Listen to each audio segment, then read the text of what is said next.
Shalom Bapak Ibu Saudaraku yang terkasih dalam nama Tuhan Yesus. Pada pagi hari ini tidak terasa kita masuk ibadah awal bulan Juli. Bapak Ibu Saudaraku yang terkasih dalam nama Tuhan, kiranya setiap kita masih ada amin walau kita masih berada di tengah-tengah pandemi COVID-19. Bapak Ibu yang terkasih dalam nama Tuhan, mungkin kita punya kerinduan ingin memberikan persembahan, perpuluhan ataupun ucapan syukur. Bisa menghubungi pengurus atau dapat melewati via transfer melalui rekening yang ada di bawah ini.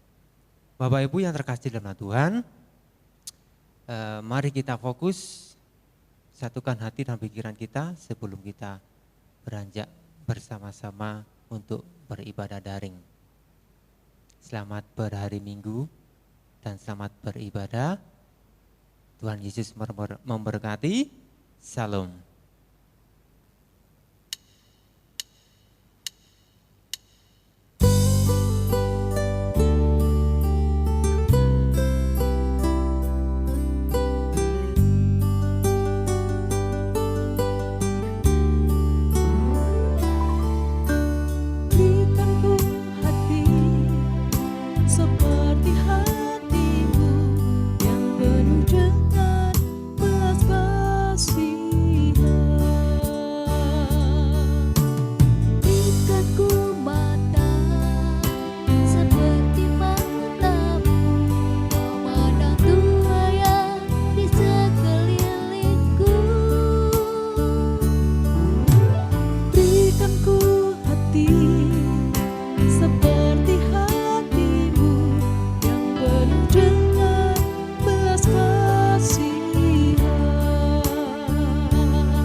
Shalom jemaat terkasih dalam Tuhan. Selamat kita bertemu kembali dalam ibadah dalam minggu pertama di bulan Juli ini. Tidak terasa kita sudah melewati pertengahan tahun 2020. Kiranya kita terus tetap setia mengikut Tuhan dalam setiap ibadah kita. Jemaat saya undang untuk berdiri, mari kita mengambil saat teduh. Kita menyiapkan hati dan pikiran kita untuk boleh bersama-sama beribadah.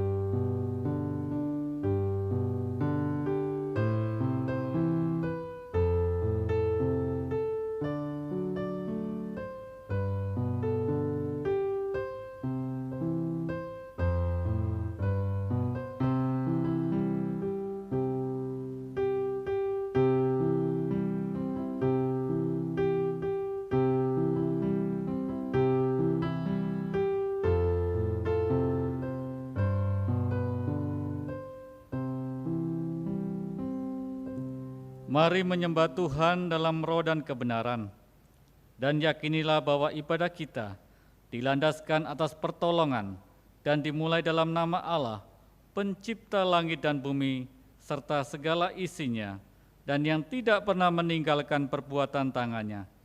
Kiranya kasih dari Allah Bapa, Putra dan Roh Kudus, Allah yang Tritunggal itu, menaungi ibadah kita sekalian. Amin. Rendah hati adalah syarat yang mutlak yang harus dimiliki setiap orang percaya. Tuhan Yesus memberikan teladan dalam hidupnya, di dalam pelayanannya di dalam dunia ini. Pada saat perayaan Paskah, perjamuan kudus, tidak ada murid yang melayani, tetapi Tuhan sendiri yang melayani, mengambil kain lenan dan membasuh kaki para murid-muridnya. Mari kita mengucap syukur, Tuhan sudah melayani kita. Kita tetap melayani dalam hidup kita. Kita pujikan, mari memuji Tuhan.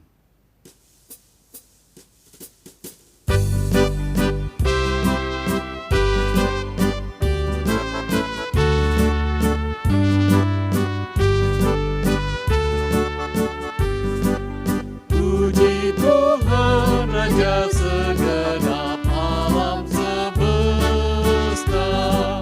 Puji Tuhan karena Dia penebus yang kekal. Mari kita datang dan menyembahnya. Puji hormat bagi Tuhan. Puji Tuhan yang memerintah seluruh dunia. Kau dilindungi di bawah naungan kasih-Nya. Lihatlah, Tuhan dengar doamu dan pimpin jalan hidupmu.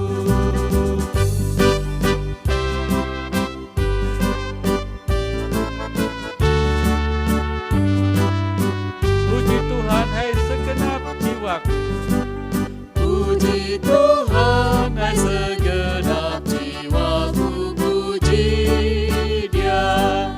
Mari kita bersama memuji nama Tuhan. Umat Tuhan bersorak haleluya. Puji hormat bagi Tuhan.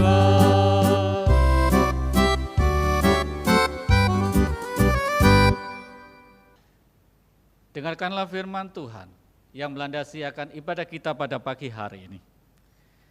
Tidaklah demikian di antara kamu, barang siapa ingin menjadi besar di antara kamu, hendaklah ia menjadi pelayanmu. Dan barang siapa ingin menjadi yang terkemuka di antara kamu, hendaklah ia menjadi hamba untuk semuanya. Karena Anak Manusia juga datang bukan untuk dilayani, melainkan untuk melayani, dan untuk memberikan nyawanya menjadi tebusan bagi banyak orang. Jemaat silakan duduk kembali. Jemaat terkasih Tuhan, di dalam hidup kita, di dalam pelayanan kita, baik kepada Tuhan maupun sesama. Seringkali kita cenderung akan melakukan dosa dan pelanggaran. Pada pagi hari ini, biarlah kita menikmati akan ibadah ini, menikmati persekutuan ini dengan Tuhan dan sama kita. Tapi kita menyadari akan keberadaan kita yang penuh dosa.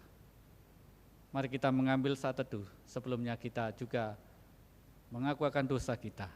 Kita pujikan seperti Yesus.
Kita meladani Yesus dalam hidupnya. Seperti Yesus dalam hidupnya, yang penuh kasih dan kemuliaan, menyangkal diri dan memikul salib. Seperti Yesus sampai ku berjumpa, serahkan jiwa hanya kepadanya, serahkan jiwa semua baginya. Jauhkan dosa, Tuhan tolonglah ku, Tuhan sucikan jiwaku selalu. Mari kita masuk di dalam pengakuan dosa kita. Inilah hati kami ya Tuhan, kami serahkan kepadamu. Biarlah pada pagi hari ini, kami boleh menerima kasih kemurahan Tuhan. Seringkali kami melakukan dosa di dalam hidup kami, pelanggaran yang sering kami lakukan, baik terhadap istri kami, suami kami, anak-anak kami, orang tua kami, maupun sesama kami.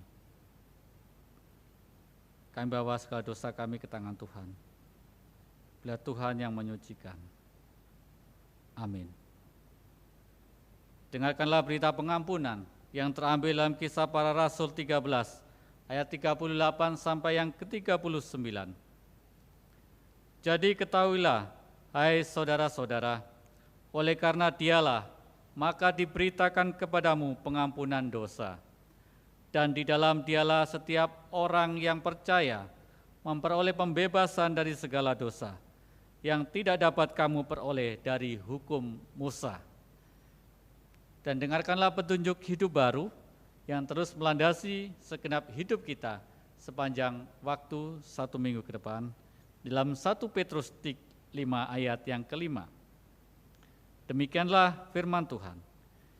Demikianlah jugalah kamu, hai orang-orang muda, tunduklah kepada orang-orang yang tua, dan kamu semua, rendahkanlah dirimu seorang terhadap yang lain, sebab Allah menentang orang-orang yang congkak, tetapi mengasihi orang yang rendah hati. Jemaat saya undang untuk berdiri, mari kita mengikrarkan iman kepercayaan kita, seturut dengan pengakuan iman rasuli di sepanjang abad dan sepanjang zaman. Pengakuan iman rasuli. Aku percaya kepada Allah, Bapa yang Maha Kuasa, Khalik langit dan bumi, dan kepada Yesus Kristus, Anak-Nya yang tunggal Tuhan kita, yang dikandung dari Roh Kudus, lahir dari anak darah Maria, yang menderita sengsara di bawah pemerintahan Pontius Pilatus, disalibkan, mati dan dikuburkan, turun ke dalam kerajaan maut. Pada hari yang ketiga, bangkit pula dari antara orang mati, naik ke surga, duduk di sebelah kanan Allah, Bapa yang Maha Kuasa. Dan dari sana Ia akan datang untuk menghakimi orang yang hidup dan yang mati. Aku percaya kepada Roh Kudus, gereja yang kudus dan am, persekutuan orang kudus, pengampunan dosa, kebangkitan tubuh, dan hidup yang kekal. Amin. Jemaat silakan duduk kembali. Mari jemaat kita tundukkan kepala, kita berdoa. Hadiahkan kepada kami ya Tuhan kerendahan hati untuk menerima firman yang hidup yang dapat menghidupkan kami. Firman yang suci yang dapat menyucikan kami. Firman yang benar yang dapat membenarkan kami. Beri kami kerelaan untuk taat melakukan firman yang sudah diwahyukan dalam kitab suci, supaya hidup kami bernilai sesuai dengan ketetapan Tuhan sendiri atas kami. Demi Kristus kami berdoa. Amin.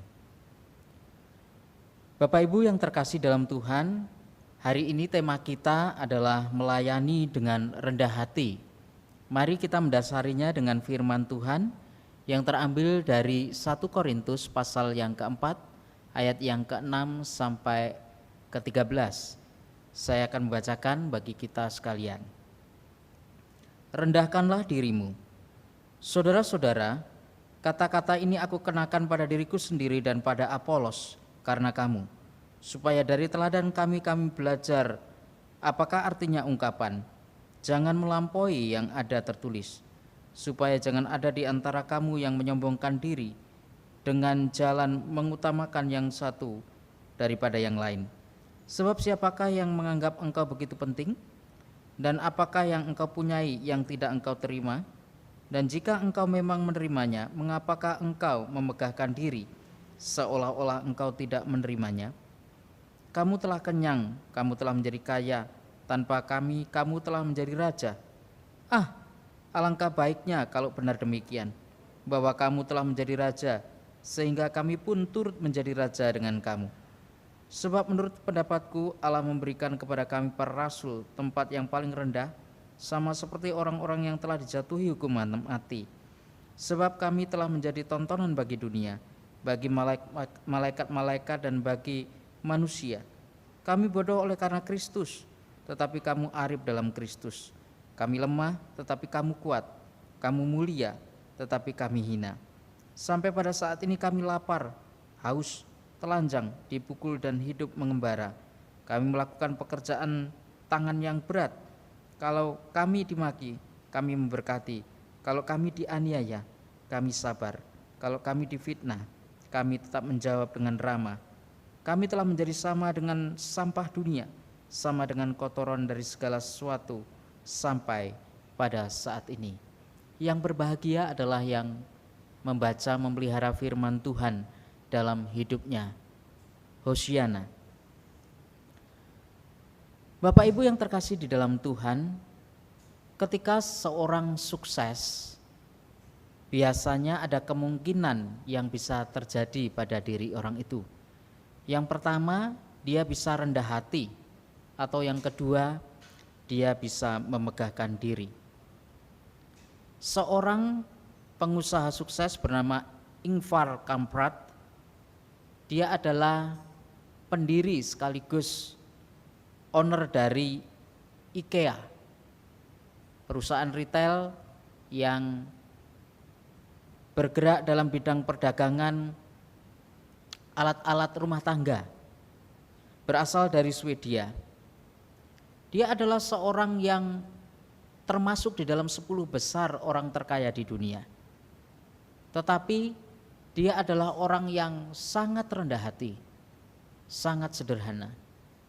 Itu terbukti ketika dia bepergian keluar kota atau keluar negeri, karena perusahaannya ada di 47 negara. Dia tidak punya rumah tinggal di negara itu masing-masing. Tetapi dia menginap di hotel biasa, dan hari-harinya dia memakai kendaraan Volvo tua. Sukses tapi rendah hati. Tetapi ada kisah yang lain. Tentu kita mengenal grup band terkenal di tahun 60-an, The Beatles. Grup band yang banyak digandrungi oleh orang-orang di dunia, bahkan termasuk orang-orang di Indonesia. Tetapi pada waktu itu, sekitar tahun 1966, pimpinan dari grup band itu yaitu John Lennon, dia mengatakan kalimat seperti ini. Grup band The Beatles lebih populer dari Yesus. Saudara-saudara, tahun 1970 The Beatles bubar. Dan tahun 1980 John Lennon ditembak mati oleh penggemarnya sendiri yang bernama Mark Davis Chapman di New York, Amerika Serikat. Sukses tapi memegahkan diri atau sombong. Kebanggaan diri dekat sekali dengan perpecahan, saudara-saudara. Kesuksesan seringkali menjadi akar kesombongan. Kebanggaan diri dekat sekali dengan perpecahan, kesuksesan seringkali menjadi akar kesombongan. Kebanggaan dalam kehidupan rohani seringkali tidak sedikit menjadi pemicu perpecahan di dalam gereja. Sikap kebanggaan diri dan mementingkan diri itu yang seringkali terjadi di dalam gereja. Ada kecenderungan dalam gereja bahkan mengidolakan seseorang yang menganggap pelayanannya lebih baik dari pelayan yang lain, lebih rohani dari pelayan yang lain. Sikap seperti ini, saudara-saudara, memunculkan perpecahan di dalam gereja. Bukankah sebagian orang merasa diri hebat dan merasa diri benar tanpa menyadari keadaan yang sesungguhnya?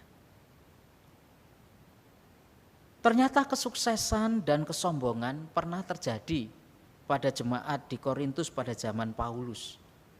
Sebagaimana diketahui, jemaat Korintus adalah jemaat yang didirikan oleh Rasul Paulus pada perjalanan misinya yang kedua. Sesudah Paulus meninggalkan Korintus, jemaat itu maju luar biasa. Pekerjaan Tuhan maju luar biasa, bahkan mereka dapat membantu jemaat-jemaat yang lain. Dan di sana banyak sekali karunia-karunia rohani yang ada di dalam jemaat di Korintus. Tetapi masalah timbul setelah kepergian Paulus, yaitu salah satunya adalah tentang kesombongan. Beberapa orang di antara mereka menganggap bahwa oleh karena pekerjaan mereka, oleh karena kekuatan mereka, jemaat Korintus dapat maju. Saudara yang dikasihi Tuhan, agar lebih mudah kita memahami bagian ini, saya membaginya dalam dua bagian. Bagian pertama yaitu terdapat di dalam ayat 6 sampai 8. Di sana Paulus merinci masalah jemaat yang terjadi dan kemudian menegur mereka. Paulus sadar bahwa bakat bawaan dan karunia rohani di dalam jemaat Korintus adalah berasal dari Allah. Oleh karena itu seharusnya tidak ada yang merasa diri hebat, yang merasa diri unggul dan menyombongkan apa yang mereka lakukan. Segala sesuatu dan karunia yang mereka miliki itu berasal dari Tuhan. Kalau kita bisa menjalankan karunia-karunia itu dengan baik, tentunya ada bantuan dan dukungan dari orang lain, bukan? Karena itu saudara-saudara, sebenarnya tidak ada tempat untuk menyombongkan diri. Seharusnya mereka malah bersyukur kepada Tuhan karena banyak karunia. Ada orang-orang yang melayani bersama-sama. Oleh karena itu di bagian ini, Paulus dengan tajam menegur mereka demikian di dalam ayat yang ke-7. Sebab siapakah yang menganggap engkau begitu penting dan apakah yang engkau punyai yang tidak engkau terima? Dan jika engkau memang menerimanya, mengapakah engkau memegahkan diri seolah-olah engkau tidak menerimanya? Bahasa Indonesia sehari-hari lebih jelas. Siapakah yang menjadikan saudara lebih dari orang lain? Bukankah segala sesuatu yang saudara terima itu semuanya dari Allah? Jadi mengapa mau menyombongkan diri seolah-olah apa yang ada pada saudara itu bukan sesuatu yang diberi? Dengan kata lain, semua karunia, semua kekuatan, semua pelayanan yang bisa dilakukan saudara-saudara, itu semuanya berasal dari Allah. Paulus mengingatkan, menegur mereka, bahwa pemberian dari Allah itu tidak boleh menjadi alat untuk menyombongkan diri. Selanjutnya, masalah yang terjadi di jemaat Korintus adalah mereka membanding-bandingkan Paulus dan Apolos. Lalu mereka mengagungkan Apolos dan merendahkan Paulus. Dalam bahasa Indonesia sehari-hari ayat yang ke-6 begini bunyinya. Saudara-saudara, untuk kepentinganmu saya sudah mengenakan semuanya ini kepada Apolos dan kepada diri sendiri.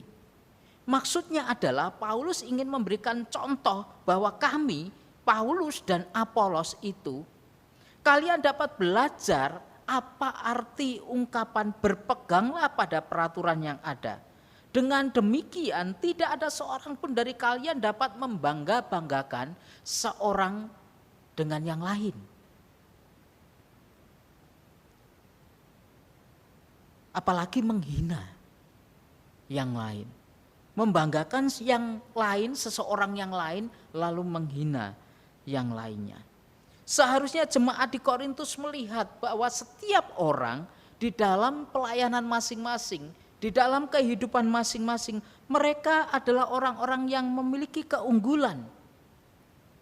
Selain itu jemaat di Korintus itu, sekali lagi mereka melecehkan Paulus karena mereka merasa bahwa pelayanan yang dibangun di jemaat Korintus itu adalah hasil karya mereka tanpa melibatkan Paulus. Padahal kita tahu bersama bahwa jemaat Korintus itu didirikan atau dirintis oleh Paulus sendiri. Sehingga Paulus menyindir dalam ayat yang ke-8. Kamu telah kenyang, kamu telah kaya, dan kamu telah menjadi raja. Kalau demikian, aku menjadi senang sebenarnya kalau aku mendengar tentang hal itu. Sebenarnya ini adalah bahasa sindiran, saudara-saudara. Bagian yang kedua, di dalam ayat 9 sampai 13, Paulus sangat memaklumi apa yang dilakukan oleh orang-orang di jemaat Korintus itu. Dia mengatakan di ayat yang ke-9a demikian, sebab menurut pendapatku Allah memberikan kepada kami para rasul tempat yang paling rendah, sama seperti orang-orang yang telah dijatuhi hukuman mati. Saudara-saudara yang dikasihi Tuhan, Paulus dalam bagian kedua ini menyampaikan keadaan Paulus sendiri dan juga para rasul sebagai pelayan Tuhan. Paulus menyatakan bahwa pendapatnya rasul-rasul, orang yang melayani Tuhan, mereka sudah ditempatkan Tuhan di tempat yang paling rendah. Sama seperti orang yang telah dijatuhi hukuman mati. Yang siap kapan saja menderita, yang siap kapan saja bahkan menerima kematian oleh karena melayani Tuhan. Sang rasul sadar bahwa hidup di masa lalunya itu sebelum dia bertobat, dia menganggap diri benar, mentaati Allah dengan sempurna dengan melakukan kegiatan-kegiatan agamawi. Namun pada kenyataan semuanya itu dilakukan tanpa pengetahuan yang benar. Tetapi di sini Paulus menyadari bahwa Allah menetapkan rasul-rasul untuk menjalani kehidupan dengan penuh penderitaan. Salah satunya orang-orang Kristen dahulu itu dianiaya oleh Paulus sendiri. Tetapi sekarang Paulus menerima itu dan dia menyadari Tuhan sudah menempatkan Paulus dan rasul-rasul yang lainnya untuk jalan penderitaan. Dalam ayat yang ke-11, saudara-saudara, Paulus merinci apa saja penderitaan yang dimaksud yang dialaminya. Sampai saat ini kami lapar, artinya mereka sangat kekurangan makanan. Paulus sangat kekurangan makanan. Telanjang artinya kekurangan pakaian. Dipukul artinya dia mengalami aniaya dan penderitaan. Hidup mengembara artinya mereka tidak punya tempat tinggal yang tetap. Semuanya ini menunjukkan bahwa Paulus sendiri mengalami penderitaan.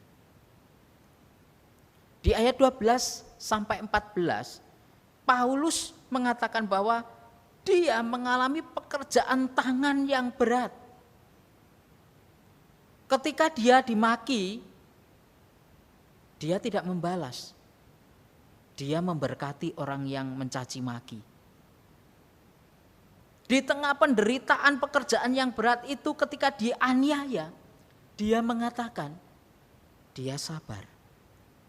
Ketika Paulus sendiri difitnah bahwa dia tidak melakukan apa-apa di jemaat Korintus, seperti yang dikatakan orang-orang di Korintus, tetapi fitnahan itu dijawabnya dengan ramah. Saudara-saudara, tetapi ketika Paulus mengalami penghinaan dan penghakiman oleh orang-orang di Korintus, Paulus tidak kendor dalam pelayanan. Paulus tidak mundur dalam pelayanan. Justru Paulus merasa senang karena dia menderita seperti Yesus. Karena Paulus menderita untuk Yesus. Di bagian ini, saudara-saudara, Paulus ingin menyampaikan dua pesan penting bagi kita untuk kita hidup dengan rendah hati. Yang pertama, saudara-saudara, jangan memegahkan diri atau jangan sombong. Definisi sombong seringkali dikatakan angkuh, congkak, pongah, meninggikan diri, memegahkan diri. Menyombongkan diri artinya bahwa seseorang menganggap orang lain tidak penting dan menganggap diri unggul dari orang lain. Menyombongkan diri adalah sesuatu yang tidak disenangi oleh Paulus. Tentu saja juga tidak disenangi oleh Tuhan. Sebab orang yang menyombongkan diri atau memegahkan diri, biasanya dia adalah orang yang merasa sukses dalam karir, sukses dalam pelayanan, sukses dalam kehidupan, sukses tentang harta benda, sukses tentang jabatan dan yang lain-lain. Sehingga menjadikan orang itu menjadi lupa. Lupa diri, lupa daratan, lupa dengan Tuhan. Merasa diri lebih hebat dari orang lain, lebih hebat dari Tuhan bahkan. Karena merasa bahwa bisa mengerjakan segala sesuatu tanpa Tuhan, tanpa orang lain. Seringkali dalam bahasa yang sederhana adalah takabur. Bahwa menganggap diri lebih mulia, lebih pandai, lebih jago melakukan segala sesuatu tanpa dukungan orang lain. Seringkali menepuk dada oleh karena keberhasilan-keberhasilan yang dia alami. Saudara-saudara yang dikasihi Tuhan, ketika orang memegahkan diri, biasanya di waktu yang sama orang itu sedang mencuri kemuliaan Tuhan. Tidak meninggikan Tuhan. Seorang teolog, penulis yang terkenal juga, Jonathan Edwards, pernah mengatakan, mari meninggikan apa yang paling tinggi. Kalau dalam hidup kita adalah Tuhan yang tertinggi, mari segala sesuatu yang kita kerjakan di dalam pelayanan, di rumah kita, dalam karir kita, dalam apapun bisnis kita, mari kita melakukannya untuk meninggikan yang paling tinggi, yaitu Tuhan, bukan diri kita. Sebenarnya orang yang memegahkan diri, saudara-saudara, sangat gampang tandanya dikenali. Misalnya dalam ucapan, ketika orang sudah mulai mengatakan kalau bukan saya, pasti itu tidak bisa. Kalau tidak ada saya itu tidak mungkin terjadi. Kalau gereja ini tidak ada saya, ini tidak mungkin terjadi. Kalau rumah tangga saya bisa harmonis tanpa saya, tidak mungkin terjadi. Untung ada saya. Dan masih banyak lagi yang mengidentifikasi bahwa dirinya lah yang paling berjasa. Merasa diri lebih hebat dari orang lain dan lebih benar dari orang lain. Pada sisi yang lain sebenarnya saudara-saudara, Paulus ingin mengajak supaya kita tidak memegahkan hal-hal yang rohani yang bisa kita lakukan. Paulus sendiri tidak menunjukkan kebaikannya dan kebenarannya sendiri. Dia tidak menurunkan wibawa Apolos yang melayani bersama-sama dengan dia. Bahkan dia tidak mengecilkan upaya yang dilakukan oleh jemaat di Korintus. Kerendahan hati sebenarnya bukanlah budaya, Bapak Ibu Saudara sekalian, tetapi sikap hati. Kalau budaya itu kayak orang Jepang, kayak orang Korea begitu ya. Mereka menunjukkan kerendahan hatinya begini. Kayak per begitu. Bukan itu, kerendahan hati bukan budaya, tetapi sikap hati. Kerendahan hati bisa dimiliki oleh orang-orang yang sederhana, tetapi orang yang rendah hati juga bisa dimiliki oleh orang-orang yang berada pada level tertinggi. Pejabat-pejabat, petinggi-petinggi, pimpinan-pimpinan. Tetapi juga sebaliknya saudara-saudara. Orang yang memegahkan diri bisa terjadi atau dialami oleh orang-orang yang sederhana. Sudah sederhana memegahkan diri, tidak bisa diatur, tidak bisa mendapatkan berita-berita yang benar. Saudara-saudara, kecongkakan atau memegahkan diri tentu juga bisa dialami oleh orang-orang yang berada pada level-level yang tertinggi. Itu tanda dari orang yang memegahkan diri atau sombong. Tanda yang lainnya adalah menghakimi. Di perikop sebelumnya, Paulus juga menuliskan tentang jangan saling menghakimi. Seorang yang biasanya menghakimi itu mencela pekerjaan orang lain, pelayanan orang lain. Bahkan mengkritik dengan cara merusak reputasi orang lain. Tetapi biasanya orang yang seperti itu tidak suka dikritik balik. Merasa paling baik, paling benar.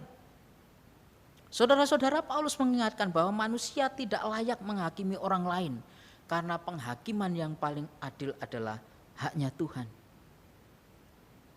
Oleh karena itu dengan rendah hati Paulus menuntun jemaat yang ada di Korintus untuk hidup dalam kesetiaan, bukan menghakimi. Kita pun seharusnya tidak boleh menghakimi orang lain dan menilai pelayanan orang lain itu berdasarkan kebenaran kita sendiri. Biarlah Tuhan dan kebenarannya yang menilai pelayanan kita masing-masing. Pada waktunya Dia akan menilai setiap pelayanan kita, setiap kerja kita, setiap karya kita. Tugas kita adalah membimbing dan menegur orang lain supaya orang lain berjalan lebih baik dalam pelayanan bersama. Tanda yang lain adalah seseorang yang memegahkan diri adalah orang yang menghina orang lain. Yang gampang sekali menyalahkan orang lain. Yang gampang sekali menganggap orang lain berdosa tapi dirinya yang berdosa tidak dikoreksi. Yang menganggap orang lain bodoh, mengapa mengerjakan kebodohan itu? Bahkan meremehkan karya orang lain. Bahkan dengan subjektif menganggap orang lain itu yang suka tersenyum kepada siapa saja sebagai penjilat. Yang dia menundukkan diri terus, dia katakan minderan atau tidak punya prinsip. Atau yes man. Saudara-saudara, tanda yang lain adalah suka pamer. Orang yang memegahkan diri memamerkan kemampuannya. Saudara-saudara, kita diingatkan bersama, jika kita menjadi seorang yang sering berdiri di depan publik, mari kita jangan memamerkan apa-apa untuk dilihat orang, tetapi lakukan karya yang terbaik. Jangan kita juga merasa sukses sehingga yang tidak sukses dianggap pemalas dan merendahkan mereka dan tidak dapat membantu mereka lagi. Orang yang suka memamerkan semua yang dipunyainya biasanya suka dipuji. Kalau bisa, pujian itu hanya untuk dirinya sendiri, orang lain tidak perlu. Orang suka memamerkan moralitasnya, oh saya paling baik di antara keluarga, saya paling baik di antara jemaat. Saya paling baik di antara orang-orang di dalam pekerjaan saya. Oh tunggu dulu saudara-saudara. Mari kita jangan memegahkan diri dan merasa kita paling jago. Karena Tuhan tidak menyukai hal ini. Sebaliknya seperti Yesus ungkapkan di dalam Matius 11 ayat yang ke-29. Pikulah kuk yang kupasang dan belajarlah kepadaku. Karena aku ini lemah lembut dan rendah hati dan jiwamu akan mendapatkan ketenangan.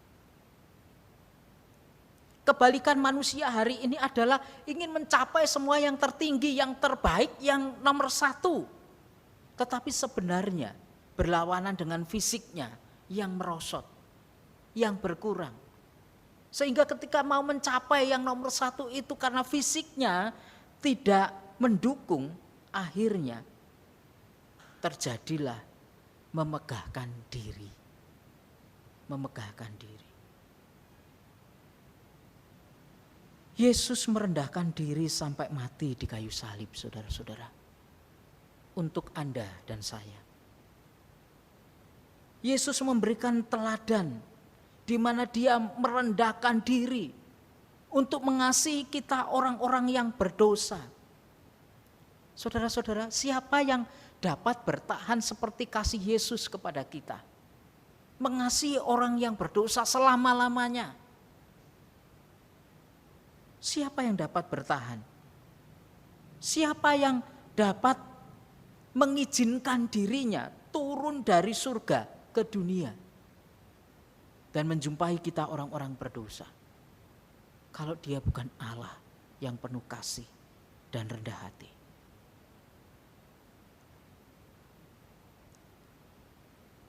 Pesan yang kedua yang ingin disampaikan oleh Paulus kepada kita, yaitu di dalam pelayanan, mari kita melayani meskipun dalam tantangan dan penderitaan. Sejujurnya saudara, tidak ada orang yang suka hidup menderita. Tetapi jika penderitaan di dalam melayani kita temui, saudara-saudara, itu sebenarnya adalah seizin Tuhan. Dan itu kebahagiaan bagi kita. Kenapa? Karena Paulus mengatakan begini, karena dirinya ikut ambil bagian dalam penderitaan bersama dengan Yesus. Mencicipi penderitaan seperti yang dialami oleh Yesus. Ketika dia dipaku, ketika dia mahkota duri, ketika dia lambungnya ditusuk, ketika dia mengorbankan dirinya.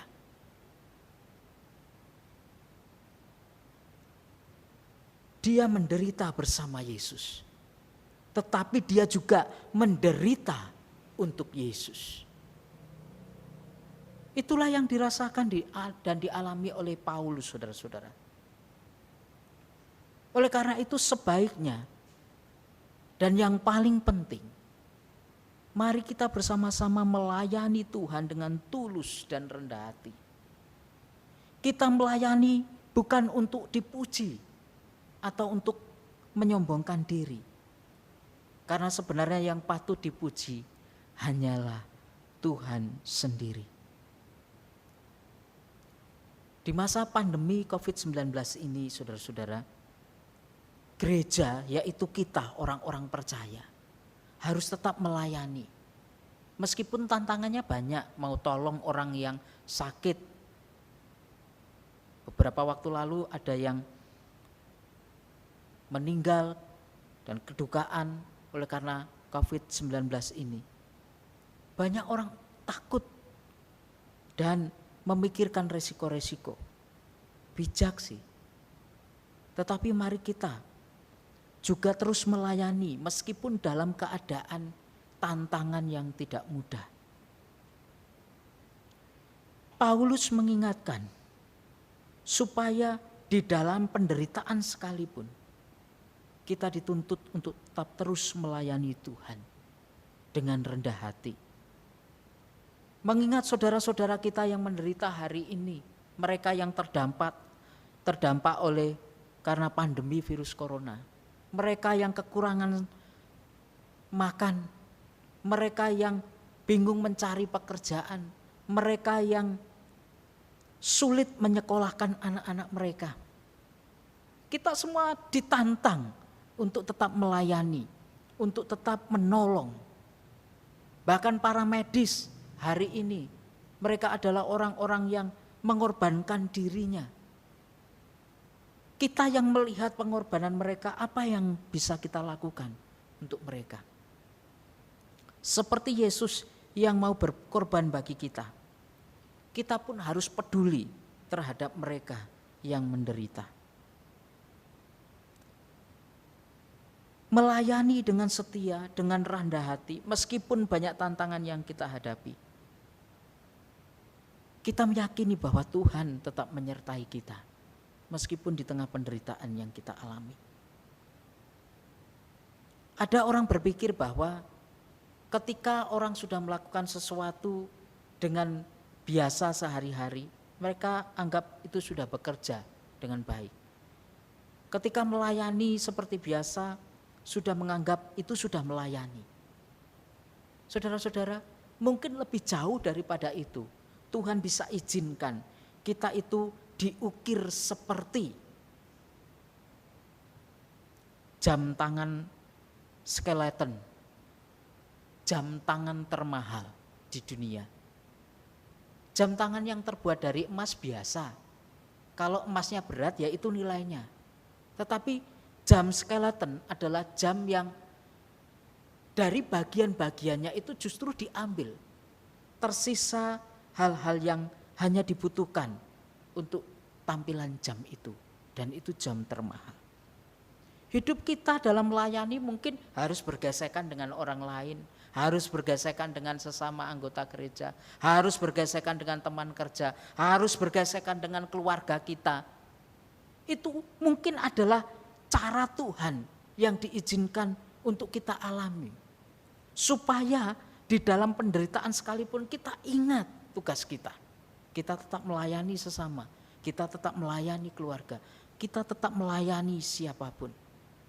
Lucu rasanya kalau kita itu vakum dalam pelayanan. Tuhan tidak pernah berhenti melayani kita, saudara-saudara. Tuhan itu tidak pernah lelah melayani kita. Mengapa kita harus berhenti melayani? Sebagai kesimpulan, saudara-saudara, pesan Paulus ini sangat kuat bagi kita.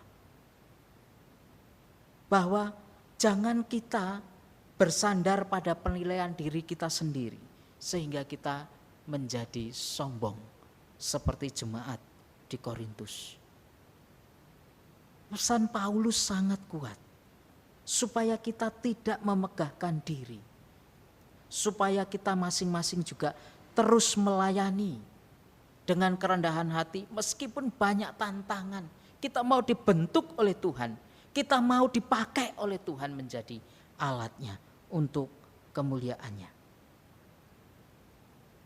Jangan kita menjadi jemaat Korintus yang membanggakan diri pada kesuksesan, yang membanggakan diri pada pengaruh dan harta kita, pada kesombongan rohani, pada kebisaan-kebisaan, pada karunia-karunia. Di sini kita belajar melayani Tuhan dengan rendah hati. Marilah kita bersama melayani dengan rendah hati. Dengan cara kita tidak memegahkan diri, dengan cara kita tetap melayani dengan rendah hati, meskipun banyak tantangan yang kita hadapi. Mari tundukkan kepala, kita berdoa. Tuhan, pesan Paulus, pesan-Mu ya Tuhan, sangat kuat hari ini kami dengar. Kiranya itu sungguh-sungguh menyentuh hati kami, membuat hati kami merendahkan diri di hadapan Tuhan, bahkan di hadapan sesama. Ketika kami bisa melayani, ketika kami memiliki karunia-karunia rohani yang begitu banyak, dan Tuhan memakai kami, jangan biarkan kami memegahkan diri, menganggap orang lain tidak penting, menganggap orang lain remeh, menganggap orang lain tidak bisa. Tapi ajar kami ya Tuhan, merendahkan diri seperti Kristus, melayani, bahkan meskipun kami dalam pelayanan yang kami lakukan di tengah jemaat, di tengah keluarga, di tengah pekerjaan, di tengah pelayanan kepada dunia, kami harus menghadapi tantangan yang berat. Kami harus menghadapi penderitaan, bahkan sekalipun kematian ya Tuhan. Kami mau merendahkan diri seperti Kristus. Perendahan diri yang mengorbankan diri seperti Kristus. Tolonglah kami ya Tuhan. Kami butuh Engkau untuk menuntun kami. Demi Kristus Yesus kami berdoa. Amin. Tuhan Yesus memberkati. Kita sudah mendengarkan firman Tuhan. Kita mengucap syukur Tuhan tetap menyertai kita dan memberkati kita. Sebagai ucapan syukur kita, mari kita memberikan yang terbaik dalam hidup kita, baik tenaga kita, pikiran kita, segala kemampuan kita, dan juga berkat Tuhan yang telah kita siapkan. Mari kita pujikan, sungguh ku bangga Bapa.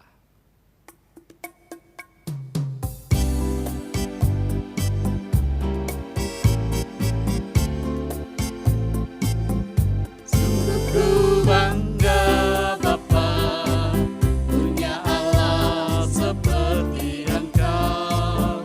Sungguh ku bangga Yesus, atas segala pengorbananmu. Tak ingin aku hidup lepas dari kasih-Mu. Kasih-Mu menyelamatkan dan beriku pengharapan. Kini ku persembahkan apa yang aku miliki. Memang tiada berarti bila dibanding dengan kasih-Mu. Namun ku ingin memberi dengan sukacita di hati, karena ku tahu ini menyenangkan hati-Mu.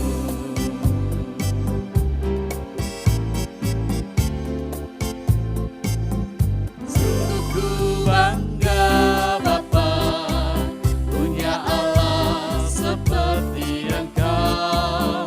Sungguh ku bangga Yesus, atas segala pengorbananmu.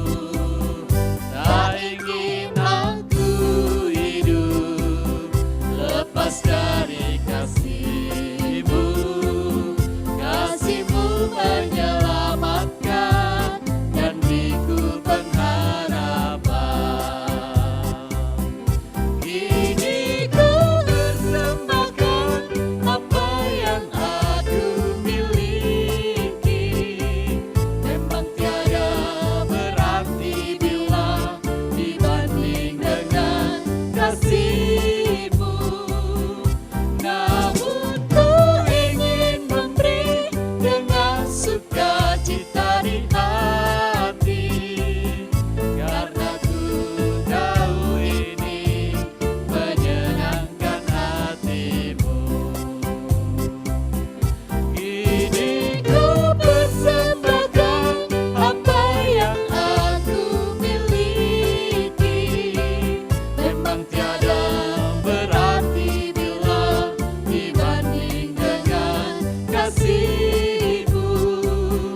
Namun ku ingin memberi dengan sukacita di hati, karena ku tahu ini menyenangkan hati-Mu.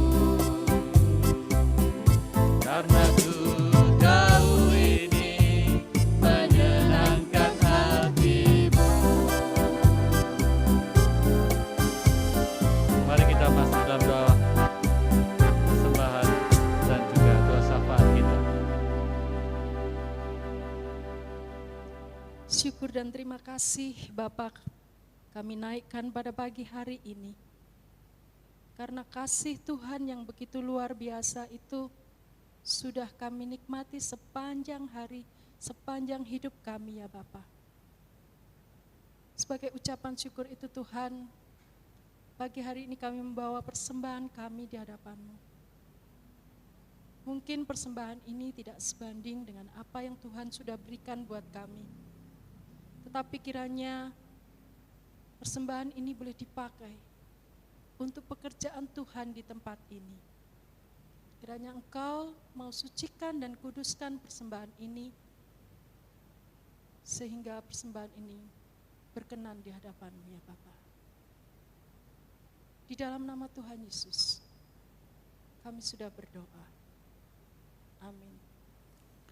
Pada pagi hari Tuhan, kami juga menaikkan beberapa doa syafaat kami ke tangan-Mu. Kami berdoa untuk anak-anak sekolah minggu. Ya Tuhan, di tengah masa-masa yang sulit ini, Anak-anak kami biarlah Tuhan jaga dan Tuhan pelihara.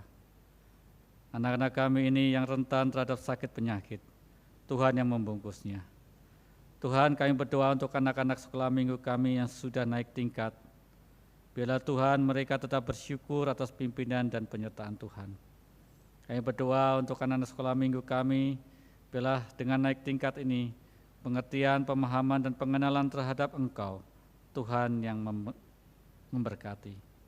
Kami berdoa juga untuk guru-guru sekolah minggu, bila Tuhan dengan rasa terbeban, dengan rasa pelayanan untuk melayani anak-anak kami dengan baik, berikanlah hikmat daripada Allah, sehingga guru-guru sekolah minggu ini tetap menghasilkan karya-karya untuk mendidik anak-anak sekolah minggu dengan baik ya Tuhan. Terima kasih ya Tuhan. Kami berdoa juga untuk anak-anak kami pemuda dan remaja, bila Tuhan juga memberkati anak-anak kami yang sudah lulus sekolah. Bila Tuhan juga memberkati masuk dalam jenjang yang lebih tinggi. Tuhan memberkati dalam mencari sekolah yang baru. Tuhan berkati anak-anak pemuda remaja kami yang sudah naik tingkat. Tuhan berikan pengertian dan pengenalan terhadap Engkau yang lebih tinggi untuk mengenal Tuhan secara pribadi dalam hidupnya. Kami juga berdoa untuk anak pemuda remaja kami yang mencari pekerjaan. Di tengah masa-masa yang sulit ini, Tuhan berikanlah kesabaran. Bila Tuhan mereka setia menanti jawaban Engkau ya Tuhan. Tuhan bukan pintu-pintu pekerjaan untuk bagi pemuda remaja kami. Terima kasih ya Tuhan. Kami berdoa juga untuk para komisi wanita. Ya Tuhan, kami berdoa dan mengucap syukur. Biarlah dalam masa-masa yang sulit ini, Tuhan memberkati komisi wanita kami. Di dalam mengelola keuangan rumah tangga yang serba sulit dalam masa-masa ini, berikanlah kesabaran, berikanlah hikmat dan akal budi daripada Allah, sehingga boleh melaluinya dengan baik. Terima kasih ya Tuhan, persekutuan-persekutuan komisi wanita, bila Tuhan juga memberkati. Inilah doa kami ya Tuhan, Engkau yang mendengar dan menjawabnya sesuai dengan waktu dan kehendak Tuhan. Di dalam nama Tuhan Yesus. Amin. Kita akan mengakhiri ibadah kita pada pagi hari ini. Kita mengucap syukur, kita kembalikan segala kemuliaan bagi Tuhan. Kita jemaat saya undang untuk berdiri. Kita menaikkan pujian doksologi, sambung dengan berkat yang disampaikan oleh penginjil Wahyu Agustiono.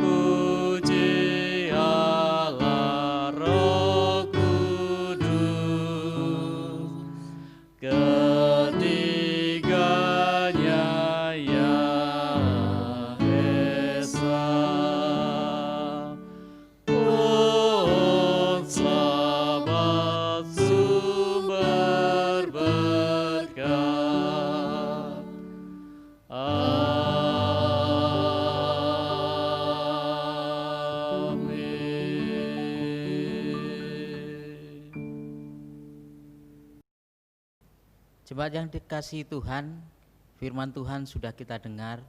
Marilah kita hidup dengan kerendahan hati seperti yang diajarkan Tuhan Yesus. Terimalah berkat Tuhan. Kiranya damai sejahtera dari Allah Bapa, keselamatan yang kekal dari Yesus Kristus Tuhan kita, penyertaan dan penghiburan Roh Kudus senantiasa menolong kita untuk hidup dengan rendah hati dari sekarang sampai Tuhan datang kembali. Amin.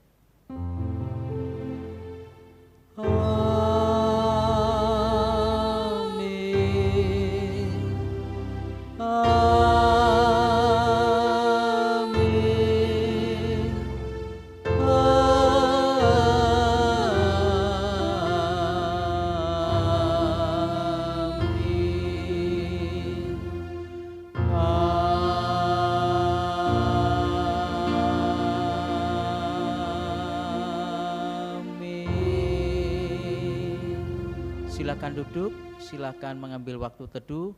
Selamat hari Minggu, Tuhan Yesus memberkati.